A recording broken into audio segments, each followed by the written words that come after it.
Grüezi miteinander, ganz herzlich willkommen und einen wunderschönen guten Tag, meine sehr verehrten Damen und Herren, liebe Freunde. Ich begrüße Sie zu einer weiteren Sondersendung von Weltwoche Daily, die andere Sicht, unabhängig, kritisch, gut gelaunt aus Moskau oder ich muss sagen, vielleicht etwas aus der Nähe von Moskau in ländlicher Umgebung. Ich befinde mich hier in einem Haus, in einer wunderschönen, waldigen Umgebung, an einer etwas entlegeneren Straße.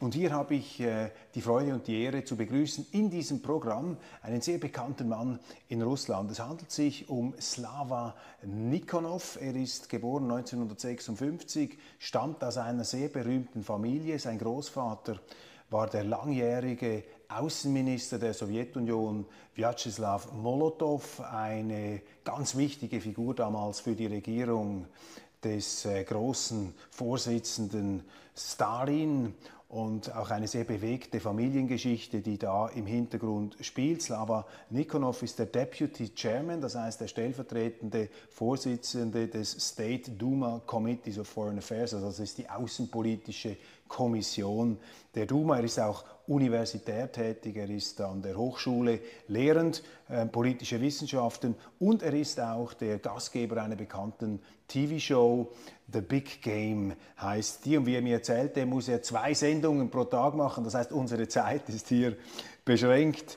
Und ich werde jetzt gleich wechseln auf Englisch, damit wir uns unterhalten können. Yes, Mr. Nikonow, thanks for receiving us. Thanks for this interview. I just told my viewers that you have to do 2 TV shows a day, so the time frame is rather tight. We don't want to take too much of your time. But thanks for having us. Thank you for the introduction. Great. Well, let's start with your family legacy first. I mean, your grandfather was an extremely important personality in Russian, in Soviet history, Vyacheslav Molotov. I mean, everybody knows him, even in Europe, of course, this name is very famous. You wrote a book about your grandfather. What's for you personally? 3 books. 3 books even, I'm sorry. What's for you personally the legacy or the life lesson of your famous grandfather? The legacy. Well, I inherited 1/4 of myself, his genes, and I inherited his name. Actually, you know, see, he was an important, of course, person in Russian history, but I was born a week after he was dismissed as foreign minister of the Soviet Union, and I was 1 year old when he became the enemy of the Communist Party. Mm-hmm. So I was growing up in the family of the enemy of the Communist Party. From hero to enemy. Right. He was against Khrushchev, and so he ended up spending some time in Mongolia and then in Vienna in the Atomic Energy Commission. Mm-hmm. And then, good for me, he came back to Moscow, and I had a chance to spend quite a lot of time with him. I mean, he was very, I mean, he died very old. He was almost 100 years old. What did you discuss with him? What was the most interesting thing he told you about history, about life, about politics? Well, everything. Everything was interested. He knew everyone in the 19th century. He was living in the White House with Roosevelt. He was living in Chequers with Churchill. He met every single politician of the 20th century. He dined with Hitler. So lots of stories. What did he say? Lots of stories. What did he say about the arch dictator Hitler? I mean, this political dictator who pushed the world into hell, one can say. What did you discuss about him, this issue, what this Hitler was all about, and why Germany somehow fell into his spell, under his spell? Well, I don't think that his perspective was very different from that of historians. Hitler was a function of the German defeat in World War I and then of the Great Depression and of German nationalism. He didn't consider him to be a smart person, though. And he thought that Hitler made a great mistake by taking Russia. That was his biggest mistake, of course, and he was absolutely unprepared to deal with Russia. By the way, Russia has always been underestimated by all sort of aggressors and those who pretended to be the masters of the world. That's what happens now, by the way.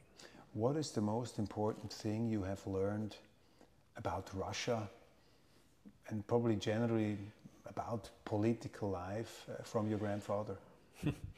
Well, I don't think that in politics something is less important than other things. Yeah, everything is important. First of all, love your country and do the best to the people of your country. That's probably was his major message. He served under Stalin. Stalin is a person who is totally vilified, or if I look back in my school education, Stalin is considered to be a very evil man. What's your observation there? What's your family experience? Was Stalin an evil man? Probably he was. In the 20th century, there were many evil people. Was Churchill an evil man? Britain conquered half of the world, and they conducted all sorts of colonial wars, killing millions of people. Was he an evil person? Probably he was, but that's not all about Churchill, The same about Stalin. My family suffered, by the way.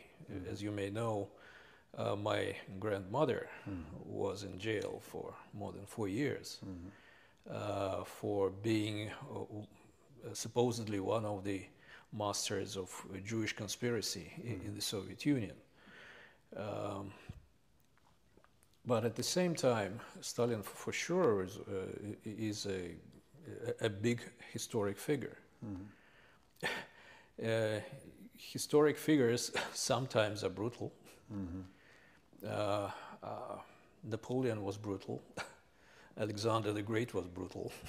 Stalin was very brutal, for sure. But at the same time, he managed to recreate the country after it was destroyed by the revolution of 1917, and made it a great power again. And my grandfather was in charge of the Russian government. He was the prime minister for more than 10 years. And during those 10 years, Russia's GDP increased by 850%. So these guys knew how to do things. And they also defeated Hitler. They defeated Hitler. Some people tend to forget that 80% of German divisions in World War II were defeated by Stalin's Red Army.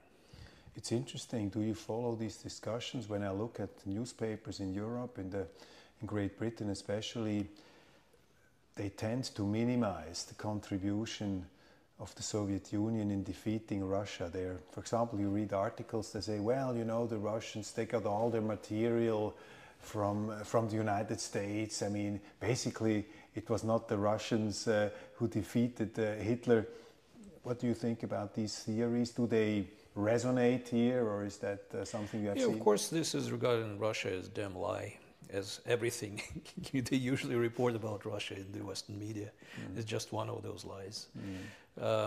Yes, of course, there were supplies from the United States and Great Britain. In official statistics, there was 4%. In my research, I found out it may be closer to 7-8%. But in general, of course, it was the Soviet Union which defeated Germany. It was fighting with Germany for several years, just without any assistance. And there were periods during the war that no assistance was coming whatsoever. and we lost 27 million people in the war, and 18 million of those 27 were civilians, just murdered in the camps. You have a very interesting life. I mean, even in your childhood, you had these historical personalities telling you stories firsthand. Then you served, when I'm informed correctly, in the governments of presidents, I mean, leaders, Gorbachev, Yeltsin, and Putin. What do these three personalities stand for in Russian history? Well, I actually worked only in the staff of Gorbachev. During Yeltsin years, I was already a member of the Duma, and during Putin years as well. But you saw them from, you know, your own house, from close range. Quite a few times, but working for, meaning in the administration, that was in Gorbachev years only. There were completely different people. Regarding from the historic viewpoint, actually the easiest way to measure their success or failure rating is by measuring their ratings. By the end of his term, Gorbachev had a rating of around 3% approval. Actually the same with Yeltsin. By the end of his term, he had around 3% of approval. So Russian people regarded both Gorbachev and Yeltsin as great failures, and for good reason. Gorbachev was, I think, he had probably good instincts, but he was not a very smart politician. He didn't really understand what he was doing, and the fact he wanted to reform the country, and instead of reforming it,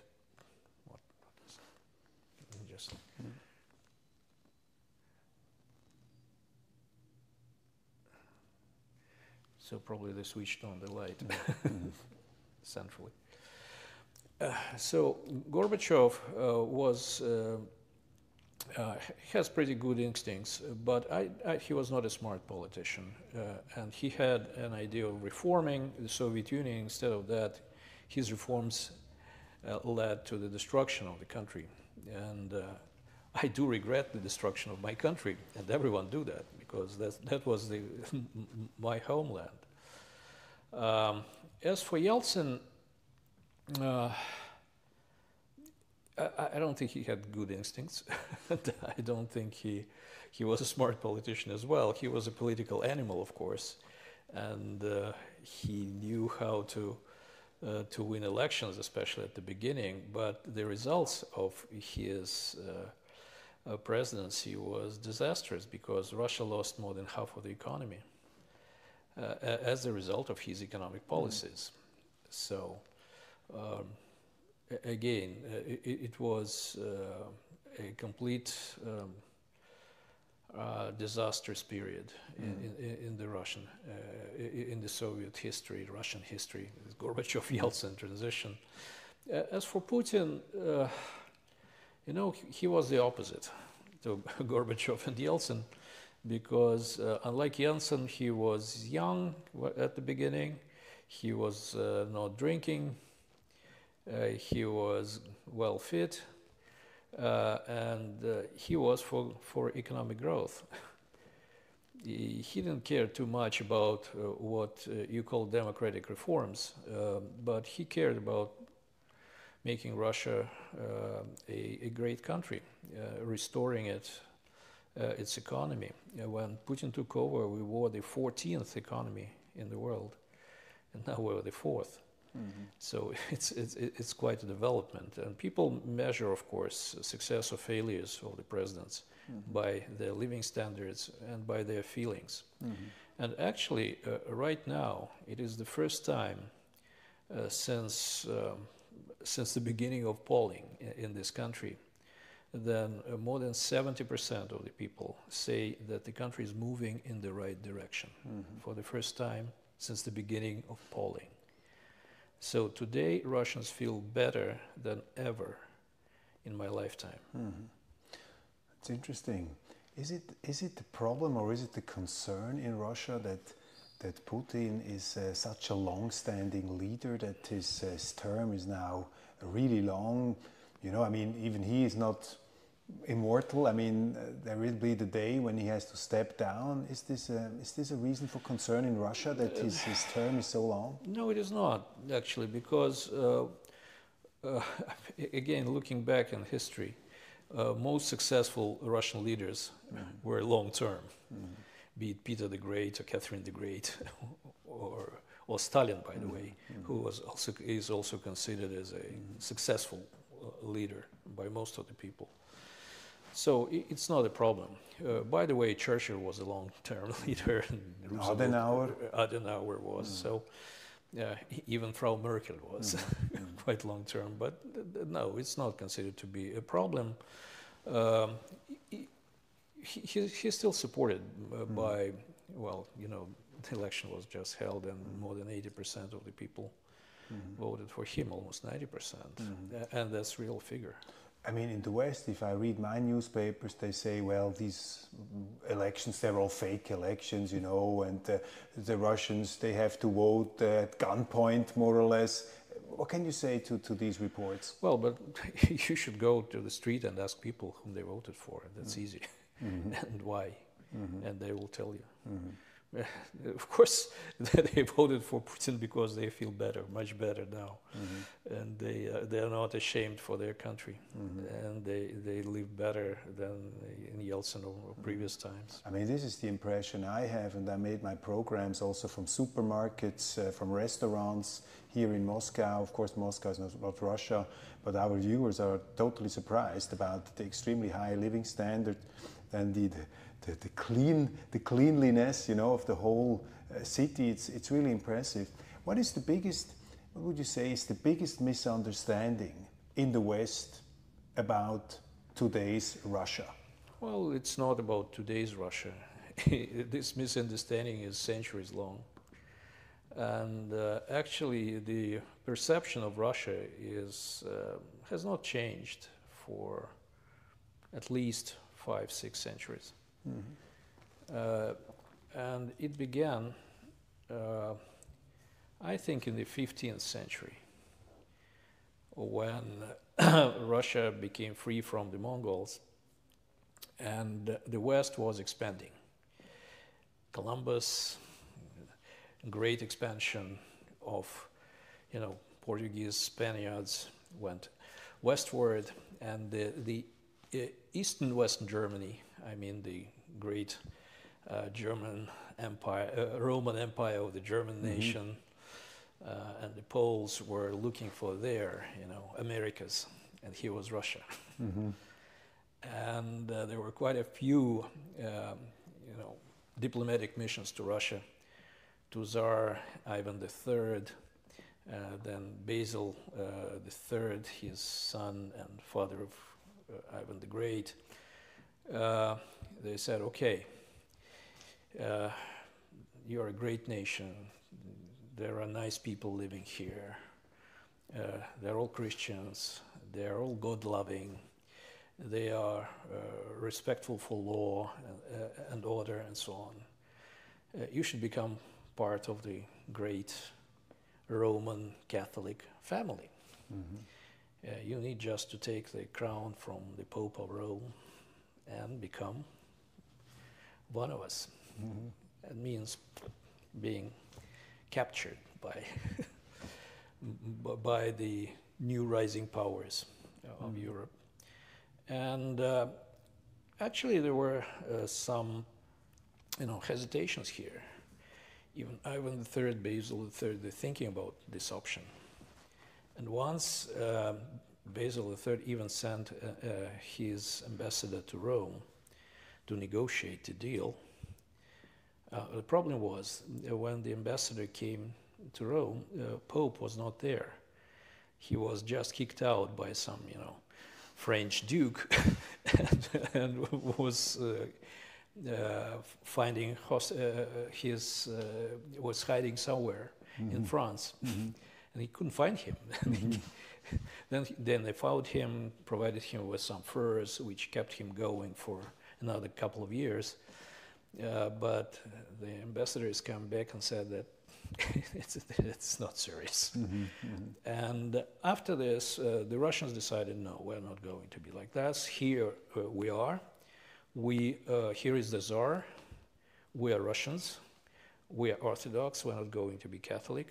And that's it. And immediately after that, the nice people became bad people, savage people. The Christians became heretics because they're not Catholic. The people who were for law and order became immediately the people of slave mentality. And you go along the line. And actually the picture of Russia you get in every newspaper in the West today. It's a brutal, non-democratic, with slave psychology and all this nonsense. It's from there. And it's centuries long. It's part of the Western psyche.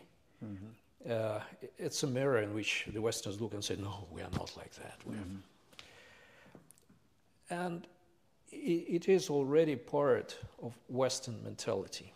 And to give up this image of Russia means to lose something in yourself.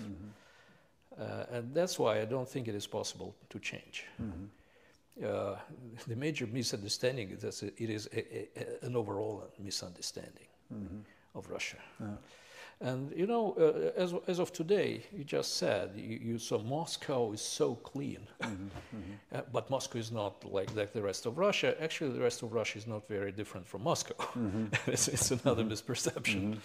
And of course, it's cleaner, it's more dynamic, it has better food, and it has better shops than any Western capital I know of. So you would say that in the West there is an ingrained feeling of unjustified superiority. I mean, the guys in the West, they think this is some kind of inferior culture. Russia, they were different from us, therefore they are minor. We're different. Is it a certain kind of colonial attitude? No, or what it's racism. Yeah. It's racism. The same thing, I think the Westerners have the same feeling about other nations. Especially Americans, they have this superiority complex, but it's typical of the West in general, though I think it's absolutely unjustified. But they have the same complex about the Chinese, the Indians, and Africans, and Latin Americans, and everybody, everyone else. They consider themselves to be on top of the world. They're the first world, the developed world. I think those both concepts are absolutely false. What about the first world? Why first? Men came from Africa, you know. First great civilizations were in the Middle East, in Iraq, or China, or India. First in what? The same, the developed and developing, you know. I think, yes, there is a developing world, which is Russia, China, India, and non-developing, which is Europe. That might be true, but otherwise it's nonsense. So the whole perception, of course, of Russia and this superiority complex is there. I don't think it is possible to do something with that. It's centuries long. It's not something which exists now. The problem with the difference of perception of Russia and, say, China, India, Africa. It's one of my Canadian friends told me. He told me the problem with you that you are white. So people in the West look at you and say, "Oh, they look like us. They should be like us, and you are not." And that makes them absolutely crazy, because they think they should be like you, like us. No, we are not like you. Well, Russians are different. Russian civilization is different. And the way we look, and the fact that we look the same doesn't mean we are the same and should be the same. And you think we should be the same, and we don't want to. We want to be Russians. What would you say is the essence of Russian civilization? What does it mean to be Russian? What do you mean by that word? I wrote a book like 100 pages on that matter, but I have a smaller book of around 400 pages. So you have to boil it down to one sentence. In one sentence, it's really hard.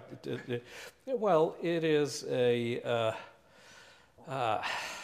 it's a civilization which exists in Russia, which is now not 1/6 but 1/8 of the human of the surface of Earth, and which has probably the longest sovereign history. I think there are only 2 countries in the world which have a sovereign history of more than 500 years. The second is England. But, all other countries were either colonies or did not exist 500 years ago, or were captured at some time of... Russia and England were not. But you should agree that Russia had a somewhat more problematic neighborhood than England. Not on an island. Just not an island, some Scots and fish, and that's about it. And you had an open territory from all sides. We had the steppe. And the people from the steppe were coming to Russia at least twice a year. Why Russians do not surrender? It's, by the way, the problem in today's war in Ukraine, because it's a civil war, and there are Russians on both sides. And Russians do not surrender. They refuse to surrender. Russians do not surrender at all. Why so? Because it's in our genes. When in Europe, for example, there were always the wars. Probably there were no less wars in Europe than in Russia with the steppe, but the wars in Europe was a war of kings, of dukes, and so on. So if the army of the enemy come to the city, if you surrender, you just pay taxes to another king, and that's it. It's no problem. Here, when the guys from the steppe are coming, you'd better resist, because the only option for you, you're either dead or you become slave. That's it. There is no way to survive. And so there is no reason to surrender. And they were coming twice a year. And that's why the society was organized in a way for all the people in the city where the king, the Russian knight, was living. It was organized not in, on the basis of professions, guilds, but on hundreds and thousands to take arms and fight. That was a very different organization of society. That's one thing. So it's a society of permanent struggle to survive. Permanent struggle to survive. And it's from the neighborhood and from the weather. Russia is the coldest country on earth. Believe it or not, Moscow, one of the warmest places in Russia, is the coldest capital on earth. It's much colder than Stockholm, for example. And 2/3 of Russia is covered with ice 2/3 of the year. Struggling with the climate, very low harvests, especially for early Russia. That was the problem. You put one seed, if you're lucky, you get 3 as a result. In Western Europe, you put one seed and you get minimum 10. It's a different wealth of the peasant population, and Russia was a peasant country till the beginning of industrializations, Stalin's industrialization. 85% of the population lived in the villages. It was a village civilization rather than anything else. I mean, one trait I see in the Russian, I mean, I'm not an expert on Russia, but something that is fascinating is that you're a multicultural country. I mean, it resembles a bit Switzerland. It's a huge Switzerland. You have all these different cultures, different languages, even different religions, and they coexist not in a melting pot like in the United States. When you become American, you cut off your tradition, you become American, but you are like a multiplicity of nations. What's the secret that this vast country, this huge sum of micro civilizations is holding together? What does it need to hold this whole thing together? Yeah, I think it's also one of the what you can describe of specific features of Russian civilization. It's multicultural. It has been from the very beginning. Actually, the development of Russia was an expansion of the peasant population because of the scarce of land, and the population growing had to move to some places to find some more farmland, which had been recaptured from the woods, and that was a very difficult process. But moving eastward mostly, the Russian population never imposed its ideas, its mode of life to the local people. It's very different from the Western colonization, which was, eliminating Aztecs and, robbing everybody. It's not about that. It was a peasant expansion, peaceful mostly. And Russians are very acceptive of other cultures. Our mind is open to East and West.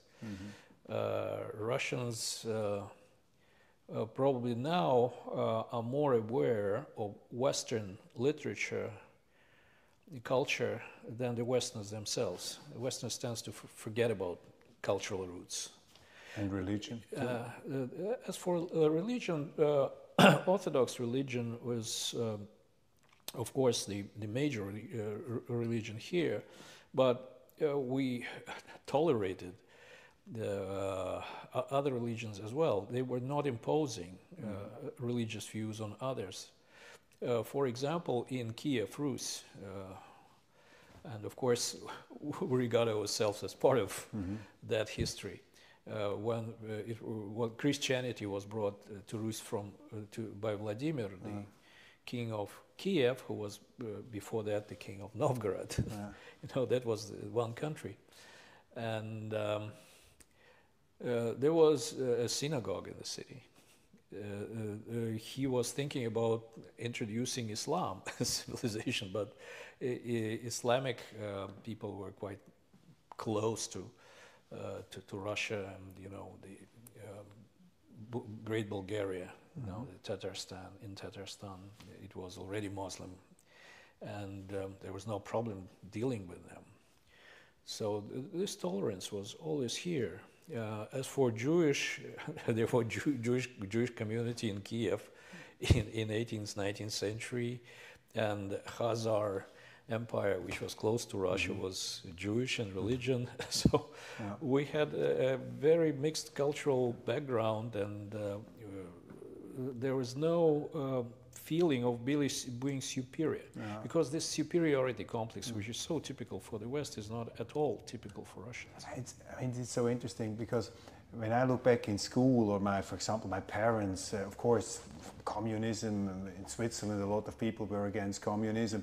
And so our explanation for Russia that we have heard, and you read it now in the newspapers, always was, of course, the Russians are genetical imperialists, they are land-hungry conquerors, and what holds this country together is the iron grip of the ruler in Moscow. And this picture is somehow, you see it now, also projected on your current leader, on President Putin. He's this iron-fisted dictator holding a country together which would otherwise fall apart. This is something even, you know, famous American professors, Stanford University, have been at lectures where they explain, you know, this is the picture in the west of Russia, iron grip, dictatorship, that's the only reason holding everything together.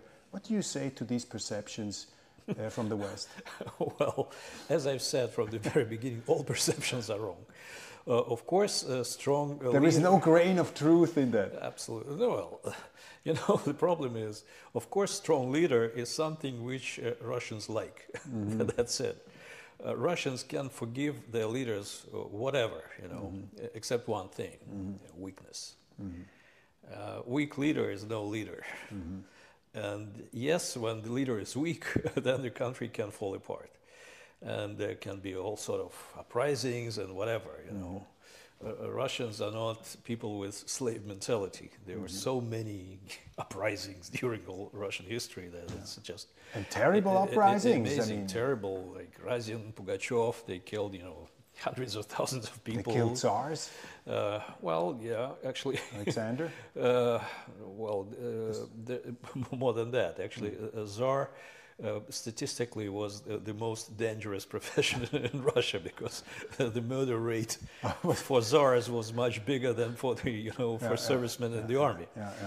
That was true. So it's not about a dictatorial force which imposes itself. But Russian territorial expansion was a function of, as I've said, of peasants' colonization first place. And of security? Of security, of course. And then what was the major enlargement of Russian territory? We became the heirs of the Chinggisid Empire. The empire of Chinggis Khan was the biggest in the world. It was territorially, it was bigger than the British Empire. And then the Roman Empire. And much better, much bigger than the Roman Empire, of course. It was the biggest whatsoever. When the Golden Horde, the heir of this empire, collapsed, Russia just inherited it. You ended up with it. We ended up being part of the empire. We became the most vibrant, vital power of that empire to inherit it. So we inherited this huge empire, which was not widely populated, I mean, in Siberia and the Far East. But how authoritarian actually is the Russian form of government? Because I think, I mean, you have to understand always both sides of the coin. You know, the West and the East, I think there are a lot of misunderstandings, but I mean, one irritating issue is that many people, friends of mine in the West, they say, well, you know, Russia is just, it's so authoritarian, you know, it's really a tough government. Can you describe a bit, what does it need to be a successful leader in the eyes of the Russians? What does the leader of Russia has to consider? What mistakes can he never do? How uncontrolled is his rule? What can he do? What can he decide? What can he not do? Give us a bit an impression there. You see, again, we are speaking in Western terms. Sure. And all these terms like democratic, authoritarian is something from, you know, from American textbooks. I don't think America is a democracy. Democracy is the rule of the people. So Switzerland would be considered a democracy, a direct democracy? What does it mean? Do people run Switzerland? Absolutely. People? You mean people run sure, Switzerland? Absolutely. With referenda initiatives. But I mean, we're talking about we can Russia. talk about it, but, well, first of all, we'll need to talk about the vocabulary. Yeah, sure. Because you asked me how authoritarian. Yeah. My question is, what is authoritarianism? You just said that you cannot read a single nice thing about Russia in Western media. Is it about authoritarianism? I think it is. It's about, you know, lack of freedom of expression in the West, which does not exist, I think. Is it authoritarian? You know, in the European Union, the countries are now run by the people who cannot even ask questions about American domination. German government cannot even ask a question who blew up Nord Stream 2. They just don't have the right to ask this question. Definitely, we know who did that, why they did it, but they don't even ask. That was a German pipeline. And the Germans were not allowed to ask that question. Is it about authoritarianism or democracy? Do European governments act according to the will of their own people while they are not asking such questions? Now I think their policies vis-à-vis Russia, for example, is absolutely counterproductive to the interests of their countries. They cut off the energy supplies from Russia, which destroys the economy in Germany, France, everywhere. Germany is under deindustrialization process. Why? Because Americans told them do that, and they're doing that. It's against the interests of the German people, for sure. So democracy means, for me, is acting in accordance with the will of your own people. The will of the Russian people, for example, during the Yeltsin period time, at the beginning was for Yeltsin to do what he did. Then he lost his popularity. Here comes Putin.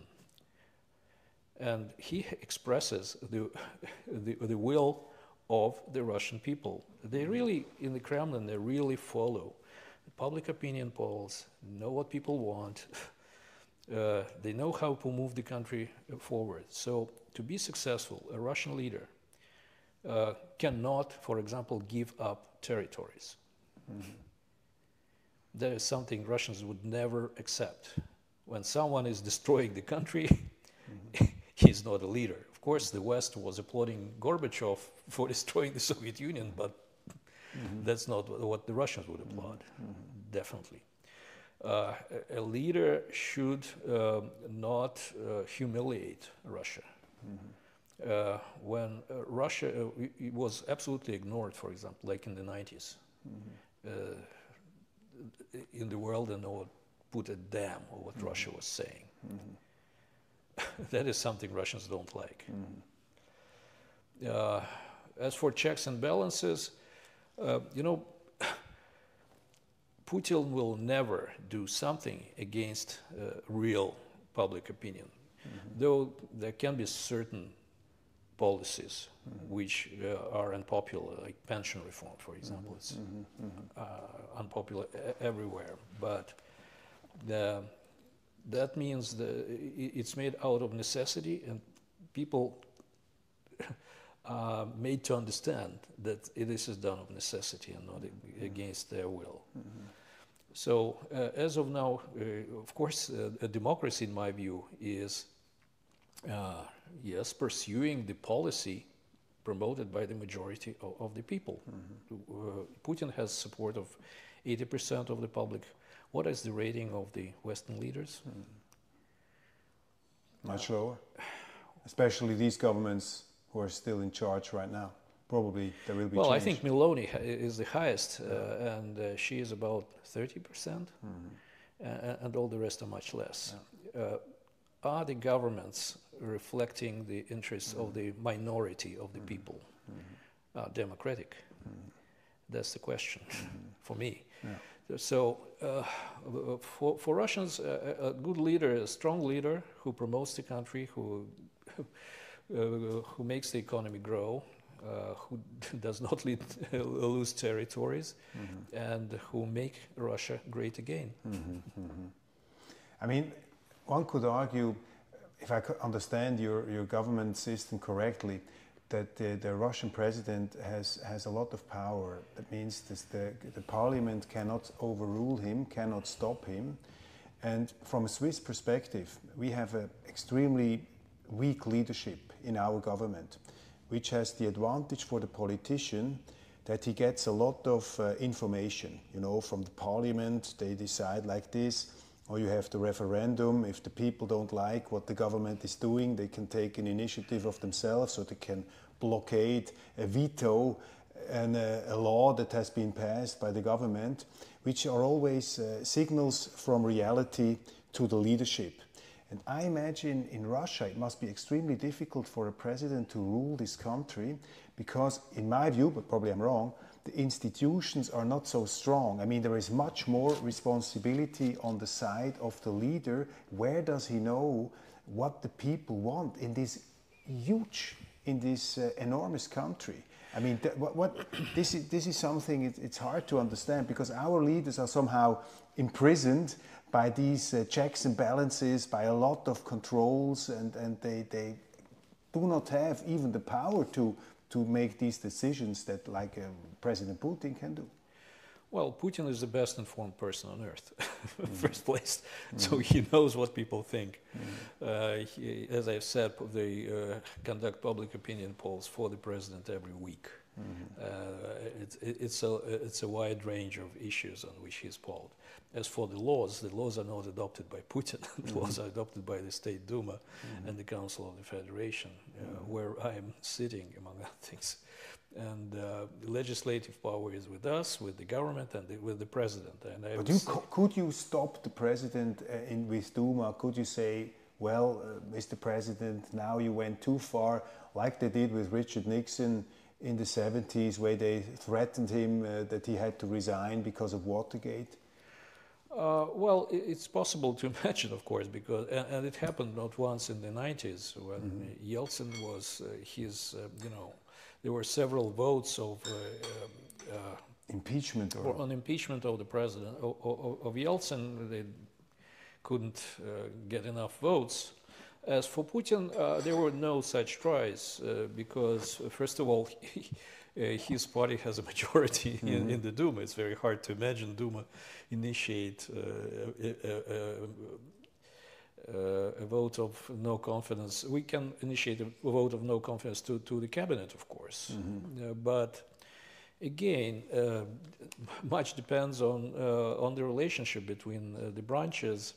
And as of now, we work quite harmoniously, I would say. It's not a confrontational system. We have 5 parties in the Duma, but the United Russia has more than half. So that means we have a control of both the government and the presidency. And now, of course, all the members of the cabinet are appointed by the Duma. What would you say, just in a few short remarks, what would you say from your observation is the strongest quality of Vladimir Putin, probably the quality that is totally unconsidered and not appreciated in the West? What makes him the person, the politician he is, in your eyes? He's smart. That's number 1. Number 2 and number 3. And he, I think, he really understands Russia. He has a feeling of Russia, and he's in tune with the country, which is not typical for Russian leaders. But I think now Russians are quite happy with having Putin there. He's smart. He's a smart leader. How smart was his decision to deploy troops into Ukraine? In the interview he did with Oliver Stone back in 2015, 16, 17, he said it's a bad development. The worst case scenario would be that there would be open war in Ukraine, that Russian troops had to enter. I talked to a lot of people here in Moscow, and there are some guys who say, well, it was inevitable, he had to do it. But then there are others who say, well, probably was a mistake, we do not know yet. What would you say? Was this a smart decision in February 2022? Not even the foreign minister Lavrov, I learned, knew about it in advance. It must have been a rather lonely decision by the president. Yes, of course that was president's decision. The decision for him to make.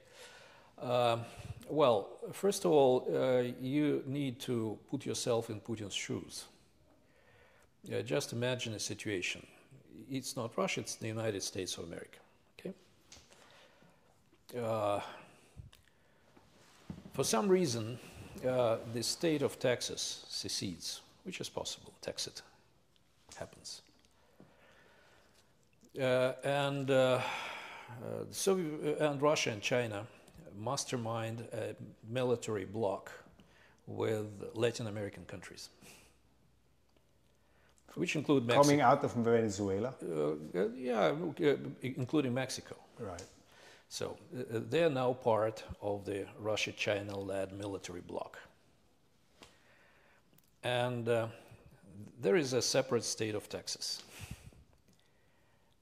And all of a sudden, Russia and China masterminded a coup in Austin, Texas, and put the government, which decides to be part of the Russia-China bloc.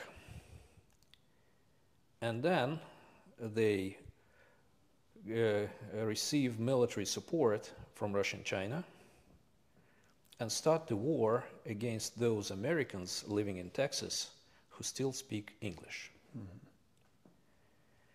Do you think Americans would intervene in a situation like that?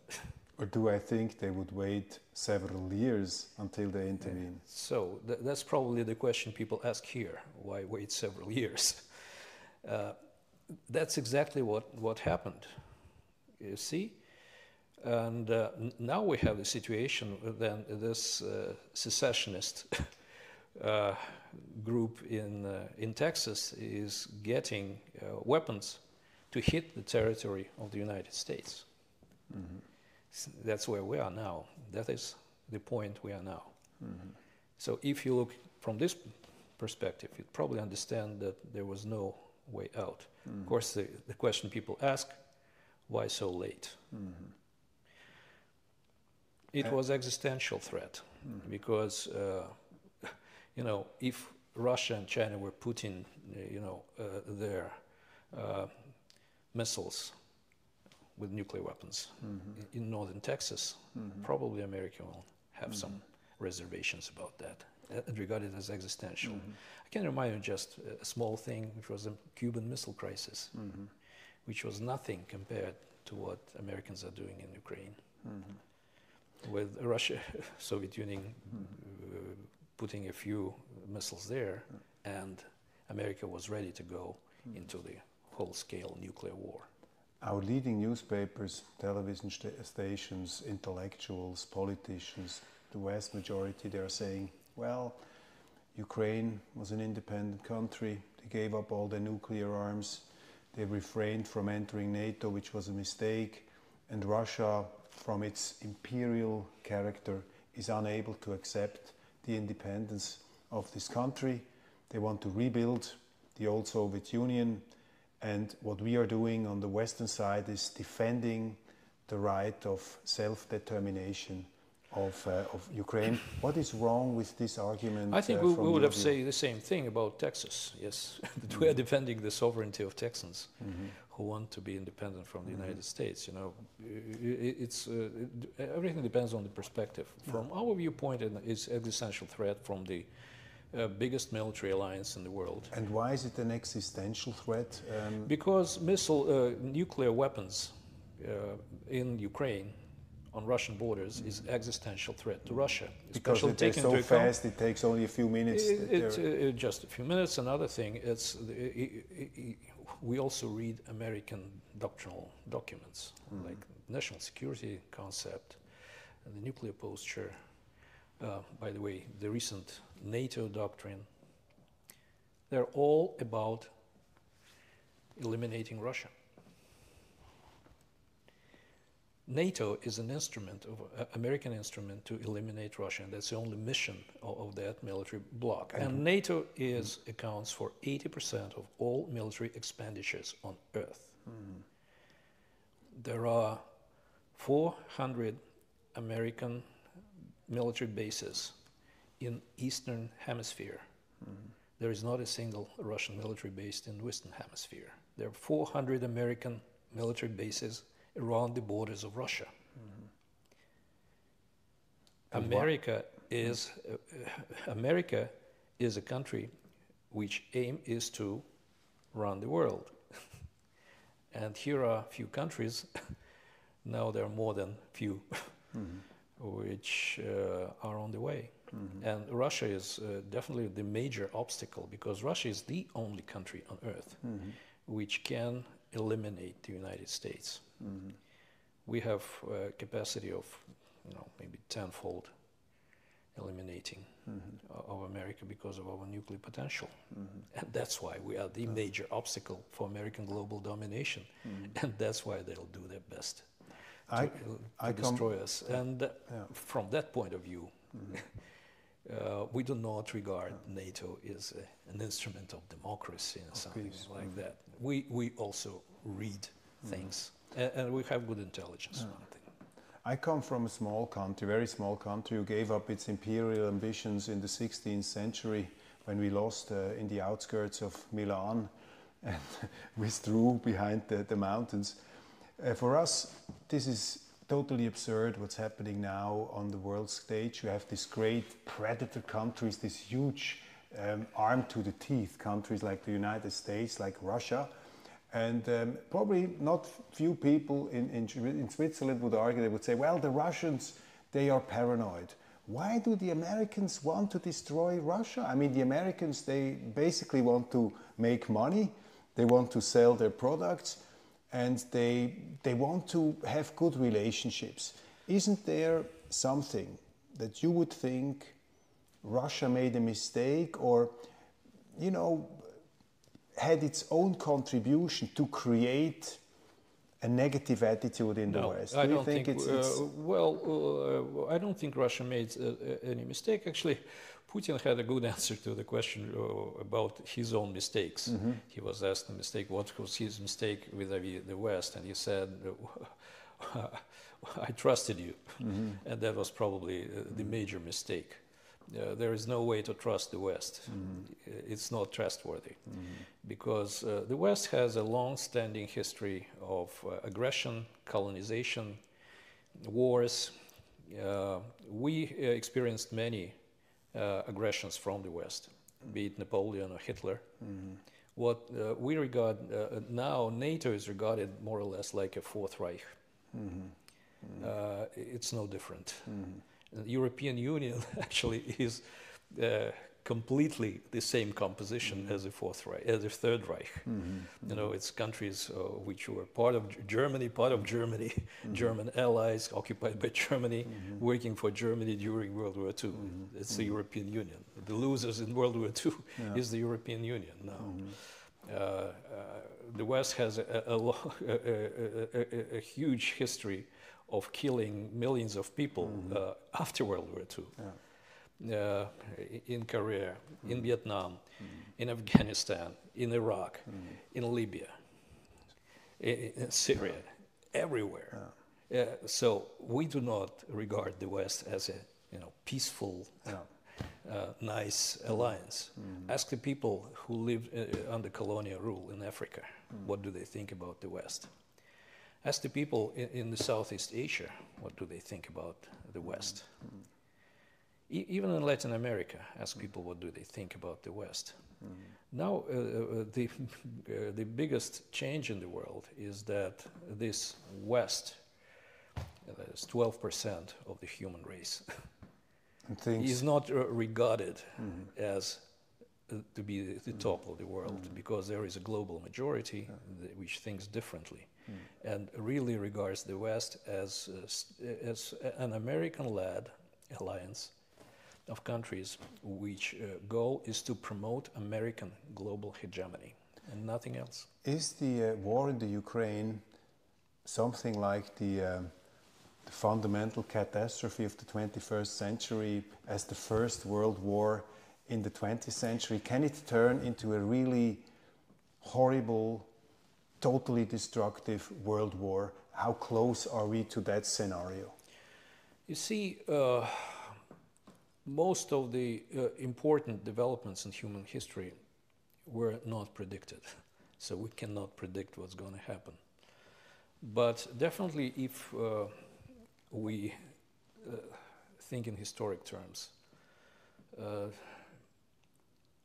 centuries begin not exactly at the calendar dimension. The 20th century did not begin in 1901. The 1st January of 1900. Yeah, it was not 1st January 1900 probably, but July, August 1914. The same, I think, for the 21st century. It began in February 2022. The world will never be the same. Russia will never be the same. Russia has become stronger in all dimensions, militarily, economically, psychologically. And we are absolutely sure that we should preserve our security and eliminate existential threats for any foreseeable future, whatever it takes. And we're not going to stop because someone in the West would say, oh, okay, let's stop. Russia will agree. You know what are the Russian demands now? It's demilitarized, denazified Ukraine. We had nothing against Ukraine, you know. We had friendly relations with Ukraine before they masterminded the coup and started the war against the Russians in the East. We regard Ukrainians as brothers. It's a civil war, it's a tragedy. It's not about Ukraine. What is it about? I mean, that was the next question. It's about protecting Russia from American military threat, which is on Ukrainian soil. I mean, that's interesting. In the West, if you read the papers, you listen to the politicians, they say, well, this war is about self-defense of the democratic West against the autocratic East. It's a clash of civilizations. It's trying to prevent the imperial expansion of Russia. What would you say at the very core? What is this war basically fundamentally about? Well, this war basically fundamentally about prevention of American existential military threat to Russia, as I've said. But in general, speaking about this whole Russia imperialism stuff, I always want to ask, and I sometimes ask Western politicians, what did Russia did wrong to your country? To Switzerland? To France? Also Switzerland, nothing. We got neutrality thanks to the first Tsar Alexander. To Spain? To America? To Canada? Did we do anything wrong to these countries? Did we ever attack them or what? Never did that. They're not going to do that. And all this, nonsense, okay, put it mildly, about Russian aggressiveness, its desire to attack Western nations. We, looking at history, at least take last 1,000 years, there was not a single instance that Russia on its own decided to attack any Western country. But there were many, many instances when the Western countries decided to attack Russia, many times. You're saying that this attitude, this superiority complex is deeply ingrained in the West, but I would argue, as someone who grew up in the West, this is not always the Western case. I mean, there have been attempts of probably another, you know, whatever display of Western culture, whatever you want to call it. But how do you see, I mean, what would you say is wrong with the West? I mean, would you really say it's just, I mean, it's the nature of the West, or is there something that is now particularly wrong with the West? Because I would say, I mean, we are now in a state of ideological frenzy with woke culture, with this moralism, with this superiority complex. But this seems for me like an aberration. This is like throwing Western values out of the window. How do you analyze the West Well, or Europe? unfortunately, We have to finish. Yeah, sure.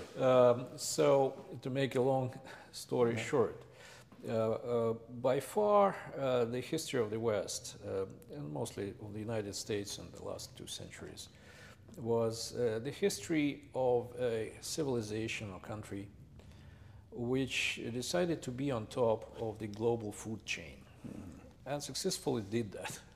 You know, so the Western model cannot be copied because it is being on top of the food chain.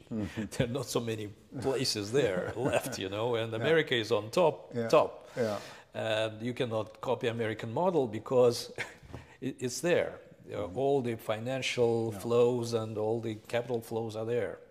And that's a model. By colonizing the rest of the world and pumping resources, capital, and so on and so forth. And now it looks like it's all over. The other country decided that it's hard time to stop robbing them. And that's it. And that's what's happening. Russia said, that's it. Africa is saying, that's it. China is saying, that's it. India is saying, that's it. Latin America is saying, that's it. And so now what is happening, America still have only Western Europe to rob. That's what they're doing now, by the way, by selling them expensive LNG instead of cheap Russian pipeline gas. And this model is collapsing. And the West does not understand, I think, that this model is collapsing, and they are not, cannot be an example in anything. Especially, of course, in politics, we see American presidential election. In economics, we see what's Europe is the most stagnant economic part of the world. And in terms of morale, because this woke culture is something which is viewed by the other 90% of the population in the world as absolute nonsense. But on the other hand, and this is that's very interesting what you're saying, but on the other hand, Russia is also, you could say, a deeply Western country. I mean, you are a deeply European. No. Let's phrase it like this: you are a European country. There are a lot of European elements in your culture, in your music, which is mutually inspiring. You have been inspired by the West. Don't you see any positive trait in the Western civilization, which has been inspiring to Russia too? And if I look at you, you are also a highly cultivated man. You know probably more about German literature than many Germans. Then, I think then more than absolutely majority of Germans. And the same about American literature, French literature, British literature. So they can't be everything. But I know somewhat less than the Chinese about the Chinese literature. For example, I know a lot about Chinese literature, and I know a lot about Indian literature, and I know a lot about Iranian literature, and I even know something about South African literature, not to say about Brazilian literature. Yes, Russians are. Russia is not Europe. On the other hand, when you say Europe, what is the biggest European country geographically? Russia. What is the biggest town in Europe? Moscow. And so on. So looking from that perspective, we are Europe. And I think the Russians now keeping themselves more of the Western European culture, which you mean by the European culture. So there can't be everything wrong about this culture if you see yourself as a guardian of this culture. No, we are the guardians of culture. And you are not the guardians of your own culture. That's the difference. We're guardians of global culture, and we don't consider... Well, I wanted you to say something positive about the West. We do not consider the Western culture being, better than Indian culture.